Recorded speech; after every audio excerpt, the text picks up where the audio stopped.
il y a un juif qui a décidé d'éprouver le prophète alayhi salam. Tout simplement parce qu'il voulait savoir si Mohammed alayhi salam était véritablement le messager de Dieu. Parce que dans les livres, il est écrit qu'il y aura un prophète qui va venir, qui va avoir des comportements vraiment extraordinaires. Il serait un prophète qui répond le mal par le bien. Il répond la violence par la douceur. Plus tu lui fais du mal, plus il te fait du bien. Ainsi, pour connaître cette véracité, il fallait qu'il éprouve le prophète alayhi salam. Ainsi, un jour, il a eu l'occasion de le faire. Tout simplement parce que le prophète alayhi salam échangeait avec un monsieur qui lui demandait de l'aumône pour dire: oh Mohammed, donne-moi de l'aumône. Ainsi, le prophète avait une habitude, lorsqu'il n'avait rien pour donner à quelqu'un, souvent il s'endettait pour faire plaisir, pour donner ça à sa communauté. Et ensuite, il remboursait. Ainsi, l'homme demanda au prophète alayhi salam: donne-moi de l'aumône. Le prophète alayhi salam dit: je n'ai rien. La caisse est vide.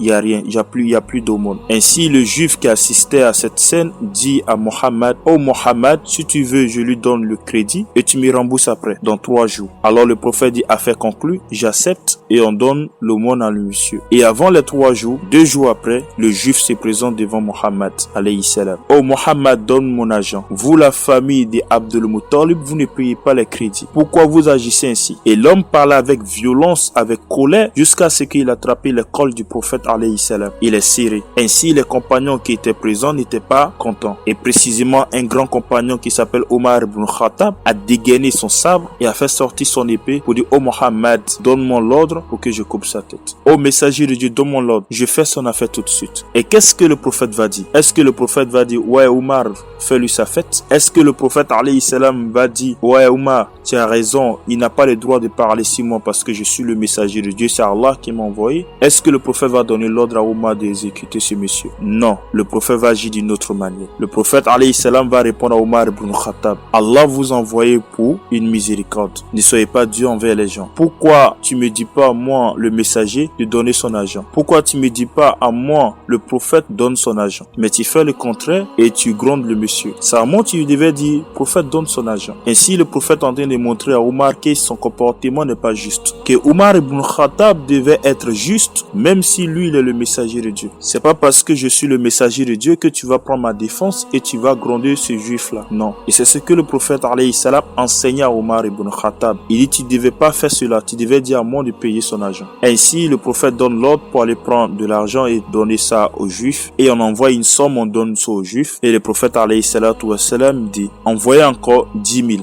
Et ajouter dessus. Omar dit: pourquoi? Il dit: parce qu'Omar, tu l'as fait peur. Tu l'as fait peur, donc c'est normal, on doit le récompenser. C'est-à-dire, le prophète a fait plus que ça. Allah Akbar. Immédiatement, le juif dit: j'atteste qu'il n'y a de Dieu en dehors d'Allah et que Mohammed, toi, tu es le messager de Dieu. Allah Akbar. Le juif devient musulman automatiquement. Et le prophète lui donne l'argent, il dit: non, je veux pas. C'était juste pour te tester. Parce que c'était écrit dans notre livre que ce messager était quelqu'un de doux, quelqu'un de miséricorde, quelqu'un qui répondait le mal par le bien, quelqu'un qui répondait la violence par la douceur. Et cela, je viens de voir cela. Et d'ailleurs, je jure par Allah que tout ce qui va rester derrière moi après ma mort, tu vas hériter de ça, Mohammed. Ainsi, la souplesse et la douceur du prophète alayhi salam et sa justice a fait convertir ce monsieur. Ainsi, combien de musulmans à ces caractères-là? Combien de musulmans sont équitables? Combien de musulmans sont justes? Aujourd'hui, on blâme des personnes qui sont non musulmans parce qu'ils ont eu des affaires avec des musulmans. Et précisément, malgré que le musulman n'a pas raison, malgré que le musulman a tort, ces personnes en défendent ces musulmans. Ainsi, Allah et son messager nous ont pas enseigné cela. Allah et son messager nous enseignaient la justice, la droiture. Allah dit d'être juste même si c'est notre proche parent. De dire la vérité même si ça nous déplaît. La justice, c'est pas quelque chose qu'on fait parce que ça nous plaît. On doit établir la justice même si ça nous déplaît, même si on n'est pas content, même si ça nous choque. On doit être équitable partout. Ainsi, voici l'exemple du prophète alayhi salam qui nous montre l'équité, la justice. C'est pour ça, à l'époque de Ali ibn Abi Talib, il y a un homme qui est venu se plaindre chez lui, et précisément un musulman, qui dit: comment tu peux juger pour donner raison à un non-musulman pour laisser le musulman? Comment tu peux juger pour donner raison à un non-musulman pour laisser le musulman? Tu sais ce que Ali répond? Il dit: cette affaire ne m'appartient pas. Si ça m'appartenait, j'allais juger comme je veux, mais cette affaire appartient à Allah Azza wa Jal. Ainsi, dit je juge selon ce que Allah veut et non selon ce que moi je veux. Allahu Akbar. C'est-à-dire il s'oblige à être juste, même si c'est son frère musulman, même si c'est un musulman, un adorateur de Dieu. Et cela montre que la religion islamique est une religion de justice et que Allah est le Dieu de tout le monde et non des musulmans. J'ai plein de choses à te dire. Je crois que je vais m'arrêter ici. Sur ce, à la prochaine vidéo, Inch'Allah.